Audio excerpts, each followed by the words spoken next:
Bueno, muy bien. Entonces nuestro tema de hoy es acerca de la ética en el mensaje de los profetas, de los profetas del Antiguo Testamento, fundamentalmente. Si tenemos tiempo, haremos alguna referencia a los profetas en el Nuevo Testamento. En primer lugar, digamos que, ¿qué es un profeta? Bueno, en Mesopotamia un profeta era un adivino. En Egipto un profeta, entre otras cosas, era quien, por ejemplo, interpretaba sueños. En los pueblos que habitaban en Canaán a la llegada de Israel, los cananeos, lo vemos en el libro del Primero de Reyes, capítulo 18, los profetas, entre otras cosas, se reunían en grupos a través de música estridente, entraban en una especie de trance. Algunos incluso se infligían autocastigos, lo vemos allí en un relato muy, muy gráfico en el libro de los Reyes, de los profetas de Baal que se enfrentan allí al profeta de Dios, y los vemos como frenéticamente entran en éxtasis, hiriéndose a sí mismos, y bueno, más bien podríamos decir movidos o por su propia sugestión o por el poder demoníaco. Los profetas en la Biblia son individuos que establecen un claro contraste con esto que acabamos de describir en el paganismo. El profeta en la Biblia es un hombre de la palabra. Lo podemos definir de esta manera. El profeta en la Biblia es aquel que transmite la palabra de Dios. La frase clave en el profeta es: así dice el Señor. Son hombres, mujeres también podríamos decir, porque también hay ejemplos de profetisas, pero fundamentalmente hombres en intimidad con Dios, que viven en intimidad con Dios, que transmiten la palabra de Dios y que además son intercesores por el pueblo delante de Dios. Este es el profeta del Antiguo Testamento. Dios eligió usar el medio de la profecía para revelar su propósito a los seres humanos. Fundamentalmente en esta época de la vida del pueblo de Israel. La característica saliente del profeta es una especie de compulsión que siente el profeta en tratar de salvar al pueblo en alguna situación crítica que el pueblo está experimentando. Hay tres palabras que describen al profeta. Una es Naví. Si tuviéramos un pizarrón o si yo hubiera previsto en hacer un PowerPoint, verían cómo se escribe la palabra, pero ustedes lo pueden averiguar. Naví quiere decir hervir, literalmente, hervir. En el hebreo nunca se usa esta palabra en forma activa, sino es una forma pasiva. Hervir implica personas que derraman palabras siendo movidos por un poder que está fuera de ellos mismos. Siendo movidos por un poder que está fuera de ellos mismos. El profeta es alguien que da un mensaje de parte de otro. La otra palabra es roej, que quiere decir ver. El profeta ve cosas que el hombre ordinario no percibe. Acá tenemos ya, si quisiéramos profundizar en cada una de estas palabras, podríamos dar un mensaje por cada una de estas palabras, ¿no? Porque ya con la palabra esta naví, que es hervir, ya podemos hacer una analogía que nosotros como cristianos, que tenemos un mensaje para dar, es como si dijéramos: no puedo callar el mensaje. El poder de Dios actúa en mí de tal manera que no puedo callar el mensaje. Hay un poder que está operando en mí que hace que yo no pueda permanecer callado frente a una humanidad en tinieblas que se está perdiendo. Si tomo la palabra roé, que es ver, eso me muestra que el creyente ve cosas que otros no ven, pero no es que ve visiones, no es que es una persona que sufre de alucinaciones, no, es que espiritualmente ve más allá, ve realidades espirituales que el común de las personas no ven. El creyente mira la vida, observa con los ojos de Dios, desde la perspectiva de Dios. Y aunque no vea nada de una manera física, con sus ojos físicos, su actitud es la que explica, o que la que delata Hebreos capítulo 11, versículo 27, es aquel que por la fe está sostenido como viendo al invisible. Esta es la característica del profeta y la característica también de nuestra misión profética como creyentes. Y la otra palabra, la tercera que yo quiero traerles a colación, es la palabra profemi, que es la que más se asemeja a profeta, ¿no? Pro quiere decir delante de él, delante de. Y femi sería algo así como yo hablo delante de. Este término podría interpretarse como el mensaje que uno habla por otro. Esto quiere decir. Es como que Dios envía delante de él sus profetas para que proclamen su palabra. Cuando decimos el que habla delante de, quiere decir que atrás hay alguien que es el origen de ese mensaje. Está mirando, está atento a ver si ese profeta es fiel a lo que tiene que, al mensaje que tiene que proclamar, y a la vez lo está respaldando. Es una figura preciosa, ¿no? Entonces, estas palabras nos llevan a mencionar varias definiciones del profeta que yo les quiero compartir de distintos autores. Voy a leerlas lo más rápidamente posible. Siempre cuando yo les comparto estas definiciones, pensemos cuánto de estas definiciones nos describe a nosotros y a nuestro ministerio, a nuestro propósito como creyentes y como iglesia, en nuestro ministerio profético, indudablemente. Una definición es la elaborada por Samuel Vila y Squine en su conocidísimo diccionario bíblico, que seguramente todos nosotros tenemos en nuestra biblioteca. Dice que el profeta es aquel a quien Dios reviste de su autoridad para que comunique su voluntad a los hombres y los instruya. Entonces allí se subrayé la palabra autoridad. Dios reviste de su autoridad a cierto género, cierto grupo de personas para que comuniquen su voluntad a las personas. Dios pide cuentas al hombre por su obediencia o desobediencia respecto de esa palabra transmitida por sus siervos. El profeta habla con autoridad y Dios después pide cuentas a los que os llegan. Pide cuentas en cuanto a su obediencia o desobediencia. No es que son palabras echadas al viento de carácter facultativo. Me pongo a decir cosas, al que le guste y le venga bien, que se las apropie y que las cumple, y el que no, que le entre por un oído y le salga por el otro. No, Dios pide cuentas. Por eso que muchas veces se presenta en el Nuevo Testamento el Evangelio en términos de obediencia al Evangelio. De obediencia al Evangelio. Tal vez faltan más evangelistas, personas con ese don de evangelistas que yo creo no tener. Así que yo me pongo a un costado, creo, tal vez no es algo que haya desarrollado aún, pero yo veo a esos evangelistas que proclaman el Evangelio y las almas se convierten, y lo hacen con autoridad, con la autoridad de Dios, no como pidiendo disculpas, no como pidiendo perdón, con la autoridad de quien está proclamando un mensaje del cual Dios va a pedir cuentas.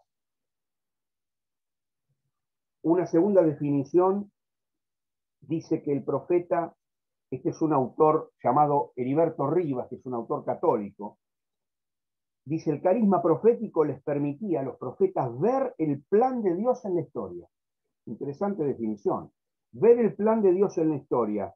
Porque otros veían la historia como una sucesión azarosa de hechos, de acontecimientos sin significado, sin propósito. Las cosas fluyen por casualidad, por la mera voluntad, por los meros dictámenes de la voluntad humana, pero no, el profeta ve el plan de Dios en la historia. Con esta luz hablaban al pueblo para hacerle ver la forma en que se desviaban de la voluntad divina. Los profetas podían leer la historia desde la perspectiva de Dios. Y de esa forma entonces poder también dirigir al pueblo. Dios soberano, quien tiene un plan en el desarrollo de la historia, quien dirige todos los acontecimientos de la historia hacia un lugar, hacia esa consumación de la historia, que nosotros sabemos que es el reinado, el establecimiento definitivo del reinado de Cristo, del Mesías, aquí en la tierra. Dios dirige la historia. Y una tercera definición, de las 4 que quiero leerles, está en un diccionario bíblico de la casa Nelson. También un diccionario bíblico bastante difundido y bastante conocido y bueno, que dice que la función primordial del profeta es la proclamación de la palabra de Dios que han recibido.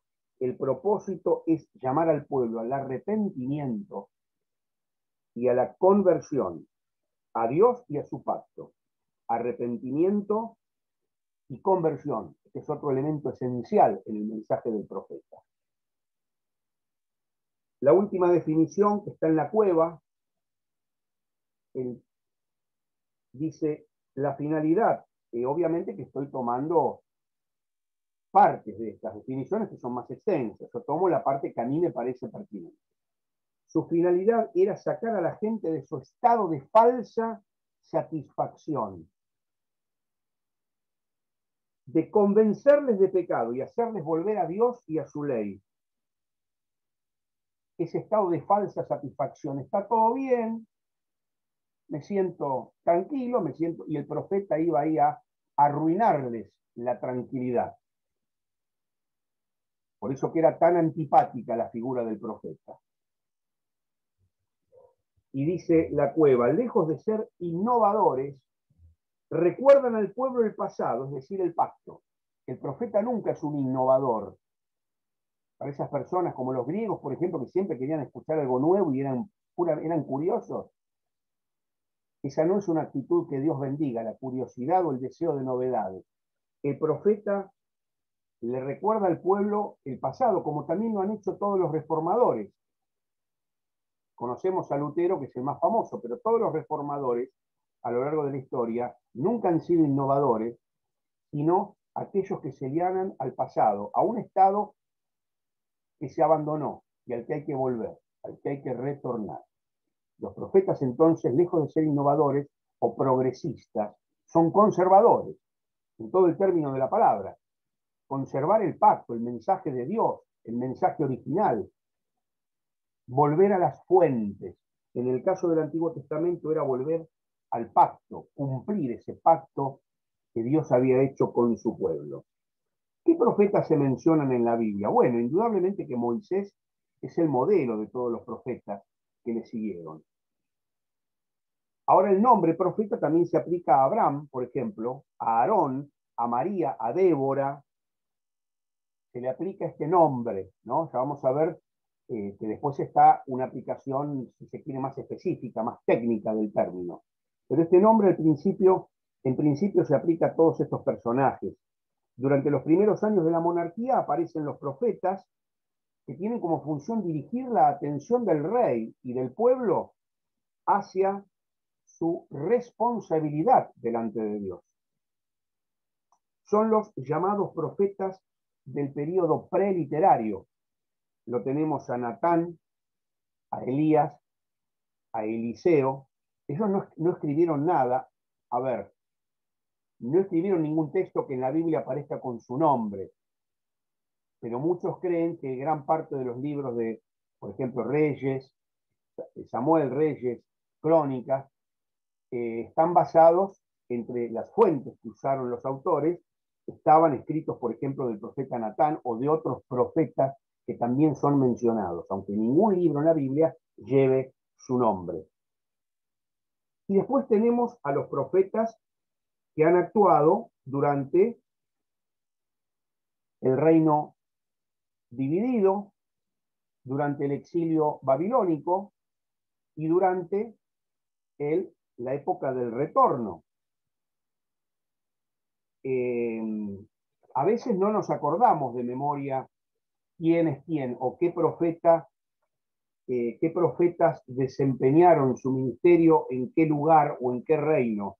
Pero miren, para hacerlo fácil, acuérdense así: Jonás, Amós y Oseas. Acuérdense esos tres nombres: Jonás, Amós y Oseas llevaron a cabo su ministerio en el reino del norte. Jonás, Amós y Oseas, reino del norte. El resto ejerció su ministerio en el reino del sur, salvo, no era tan simple la cosa, salvo los que ejercieron su ministerio durante el exilio babilónico, Ezequiel y Daniel, y eso ya también lo sabemos porque si hemos leído los libros lo sabemos, y los que ejercieron su ministerio después del retorno del exilio. Obviamente solo el reino de las tribus del sur retornaron. Y esos son contemporáneos: Zacarías y Ageo y Malaquías. Son del retorno. El resto todos ejercieron su ministerio en el reino del sur. ¿Mm? Bien. Entonces, estos profetas, el siglo de oro de la profecía, el llamado siglo de oro de la profecía, es el siglo octavo antes de Cristo. Es el siglo de oro de la profecía, donde tenemos por ejemplo, a Isaías, Jeremías, esos grandes profetas, digamos, en ese siglo, fundamentalmente, siglo octavo antes de Cristo. ¿Cómo era el mundo en esa época? ¿Cómo era el mundo del profeta? Para entender su mensaje tenemos que entender cómo era el contexto, el mundo en que los profetas desempeñaron su ministerio. Voy a hablar fundamentalmente del siglo octavo. Bien, las condiciones económicas consistían en que Israel, la nación de Israel, se había desarrollado económicamente. Habían dejado de ser nómades y pasaron a ser sedentarios, pasaron a ser agricultores, comerciantes, es decir, que hubo un desarrollo económico. Pero junto con este desarrollo económico aparecieron ciertos males y ciertas injusticias que los profetas denuncian. Por ejemplo, aparecen pecados como la avaricia, la codicia, el engaño, las injusticias, las desigualdades. Vamos a leer, por ejemplo, en Amós capítulo 8. En Amós capítulo 8, versículo 4, dice: oíd esto los que explotáis a los menesterosos y arruináis a los pobres de la tierra, diciendo: ¿cuándo pasará el mes y venderemos el trigo y la semana y abriremos los graneros del pan y achicaremos la medida y subiremos el precio y falsearemos con engaño la balanza para comprar los pobres por dinero y los necesitados por un par de zapatos, y venderemos los desechos del trigo? Bueno, y sigue, ¿no? También en Oseas capítulo 4, los profetas denuncian esta situación de prosperidad del pueblo en algunos casos, pero que había traído también estos pecados nuevos, si se quiere, que aparecen. Pero también había condiciones políticas que no eran del todo buenas. Estoy hablando del contexto histórico en el que los profetas del siglo VIII antes de Cristo desempeñaron su ministerio. Esta es una época de conflictos políticos, de conflictos domésticos, si se quiere, entre Israel y Judá, entre los reinos del norte y del sur. Hubieron épocas en que estuvieron aliados, pero en muchas oportunidades entraron en conflicto. Fueron casi 300 años de conflictos entre el reino del norte y del sur. Recuerden que del reino del norte, todos los reyes que se mencionan en la Biblia son malos, actuaron en contra de la voluntad de Dios. Y del reino del sur, más o menos, habrá 8 que se mencionan que hicieron lo bueno, algunos parcialmente, otros totalmente lo bueno, y el resto fueron malos. Entonces muchas veces a los buenos reyes de Judá, Dios les los reprende porque se alían con los malos reyes de Israel, que fueron todos malos. Bueno, tendríamos que entrar ya en el tema de los libros históricos, que es apasionante, pero lo vamos a dejar ahí. Lo cierto es que esta época políticamente era época de conflictos, épocas en que la corrupción política y la ineptitud de los gobiernos muchas veces eran notables, épocas en que el reino de Judá, por ejemplo, trató de jugar a la política del poder aliándose con naciones paganas. En Isaías 31, por ejemplo, Dios reprende al pueblo, a los reyes, al gobierno, porque buscan alianzas con Egipto, por ejemplo, y esto trajo corrupción entre los dirigentes y la adoración de dioses falsos. Si leemos en Segundo Reyes, capítulo 21, es escalofriante lo que dice allí. Segundo Reyes 21, versículo 1, dice que Manasés reinó, dice, de 12 años era Manasés cuando comenzó a reinar y reinó en Jerusalén 55 años, etcétera, e hizo lo malo ante los ojos de Jehová, según las abominaciones de las naciones que Jehová había echado de delante de los hijos de Israel, porque volvió a edificar los lugares altos de que Ezequías su padre había derribado, levantó altares a Baal, hizo una imagen de acera como había hecho Acab, rey de Israel, adoró a todo el ejército de los cielos, rindió culto a aquellas cosas, edificó altares a dioses ajenos en el mismo templo de Dios. Y después también en el versículo 6 dice, hasta llegó a pasar a su hijo por fuego, sacrificó a su hijo por fuego a los dioses Quemos, Dagón, otro más que ahora no me acuerdo el nombre, bueno, a todos estos dioses Milcom, que en algunos casos es el mismo pero con distintos nombres, que bueno, que exigían, entre otras cosas, sacrificios de niños. Este rey llegó a hacer eso. Entonces tenemos condiciones económicas con nuevos pecados relacionados con la avaricia, la codicia, etc. Cuestiones políticas con conflictos internos entre Judá e Israel, pero además con alianzas con pueblos paganos y adopción, además de sus prácticas. Y esto nos lleva a las condiciones religiosas. El denominador común es la lucha con Baal, con la religión del baalismo. Recuerden ustedes que esta era la religión que más amenazaba a Israel. ¿Por qué? Porque parece ser que el pueblo de Israel aprendió todo lo relativo a la agricultura de los cananeos, aprendió de ellos. Junto con esto bueno que aprendió, se infiltraron estos aspectos indeseables que eran todas las creencias que ellos tenían respecto de la fertilidad y todos los cultos relacionados con la agricultura. Entonces, esto a nosotros nos lleva también a una voz de alerta, ¿no?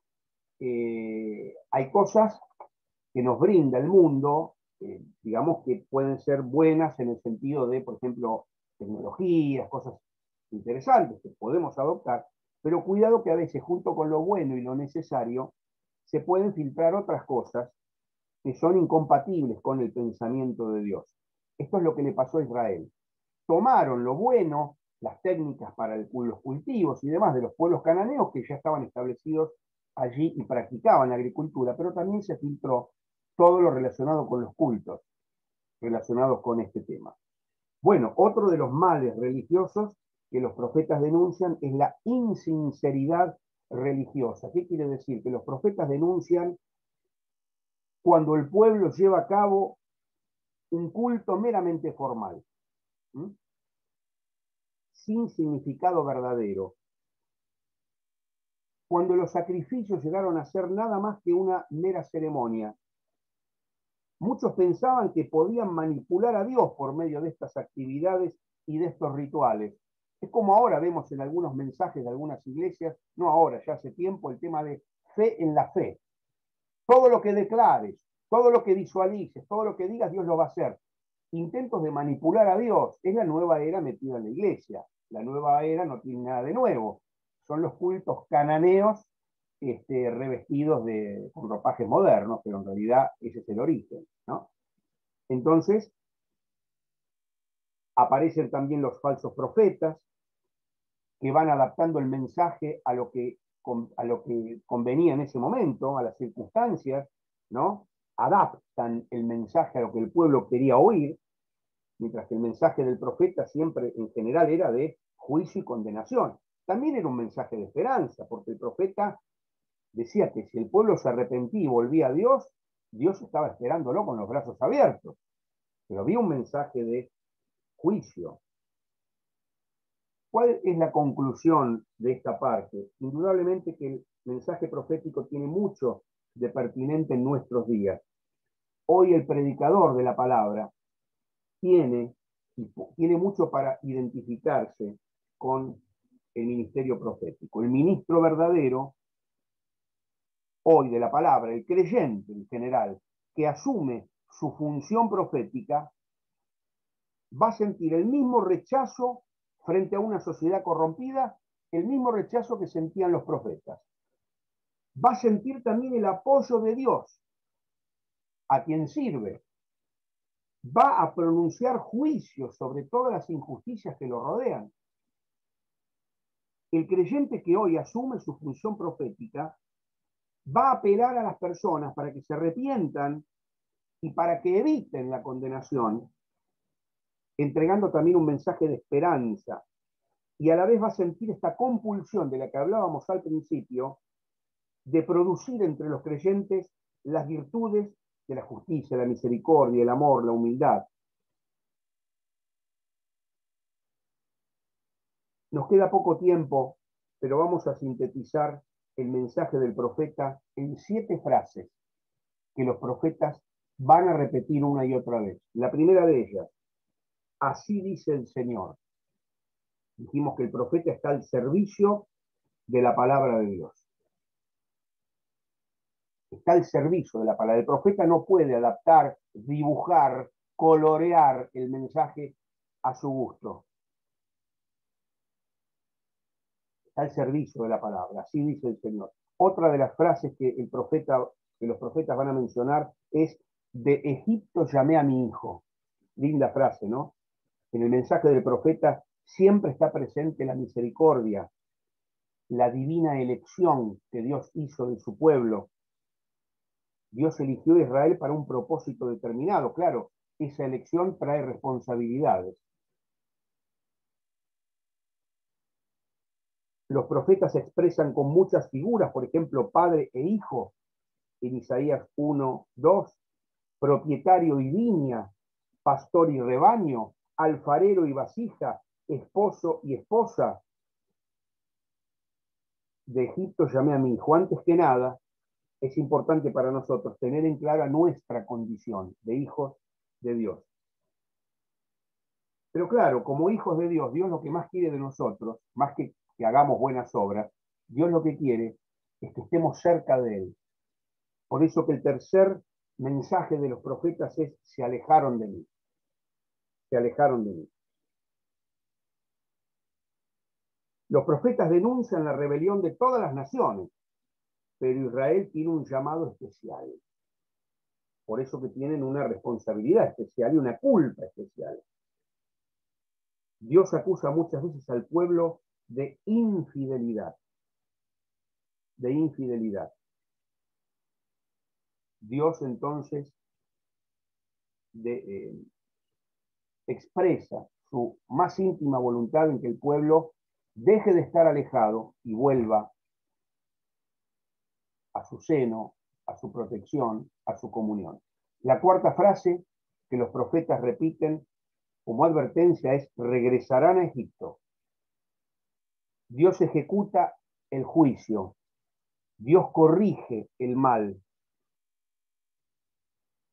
Pero esto es realizado con el fin de restaurar esa relación que el pueblo había cortado con Dios. A veces nosotros también necesitamos estar en Egipto para probar lo que es estar lejos de Dios y ansiar volver cerca suyo. Porque como tenemos mala memoria, como tenía el pueblo, ¿no? Que querían volver a Egipto. Dios dice: bueno, regresar en Egipto. ¿Quieren regresar? Regresen. Y Dios entonces permite los cautiverios. Primero Asiria, después Babilonia, etcétera, ¿no? Me encanta la letra de un himno que dice: alma mía, Dios te llama, oh, no dejes de acudir. Y en una de las estrofas se pregunta: ¿son de Egipto los placeres para ti solo ilusión? ¿O todavía ansiamos los placeres de Egipto?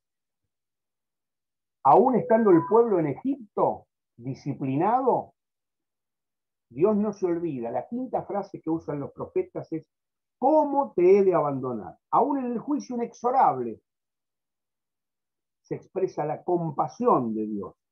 El propósito de la disciplina de Dios era que el pueblo volviera a Dios. ¿Cómo te he de abandonar? Aún estando en Egipto, como decíamos, por la disciplina de Dios, Él nos ve de lejos, como dice Isaías 54, nos ve de lejos y nos anhela, no nos pierde de vista. Como el nene que se va, se aleja del papá, que se yo, para probar nuevos caminos y nuevas experiencias, el papá lo deja, pero lo está mirando de lejos, lo tiene bien visualizado, está presto a socorrerlo en el caso de que haya peligro. ¿Cómo te he de abandonar? La sexta frase es: haré regresar a los cautivos. Como decíamos, el juicio de Dios siempre es instrumental y disciplinario. Dios se propone siempre mantener un remanente fiel que va a retornar para cumplir los propósitos divinos. Isaías 1:25 muestra que el fin de Dios al disciplinar es limpiar y purificar. En la última frase que vamos a considerar es: luz para los gentiles. Linda frase, hermosa, porque esto nos muestra que la restauración no se limita solo a Israel. Los profetas miran más allá, miran más allá. Isaías 53, versículos 4 y 5, nos muestra que el mensaje del profeta finalmente se resume en la persona de Cristo, en el anuncio de Cristo y su evangelio. En Hechos 3:24 vemos que el mensaje de los profetas encuentra su cumplimiento en la vida, la muerte y la resurrección de Jesucristo. El propósito redentor de Dios se cumple en Jesucristo. En Hechos 18:28 vemos que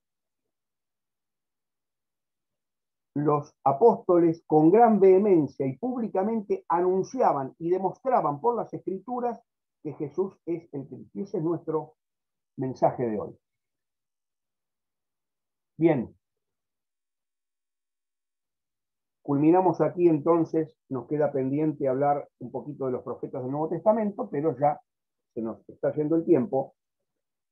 Solo mencionar que en 1 Corintios 14:3 vemos que el propósito de los profetas era edificar, exhortar y consolar, y vemos que ese don fundacional de la iglesia, que hoy no está en vigencia, es cumplido hoy por el maestro. El maestro ha tomado el lugar del profeta. El profeta recibía revelación directa de Dios, mientras que el maestro toma su mensaje de la revelación que ya está finalizada y completa en las Escrituras. El maestro no agrega ni quita nada de esa revelación que fue dada una vez y para siempre. Por eso que nosotros no somos profetas en sentido estricto, pero sí tenemos la responsabilidad de edificarnos, exhortarnos y consolarnos, tomando nuestro mensaje de la palabra divina que está finalizada y completada en las Escrituras.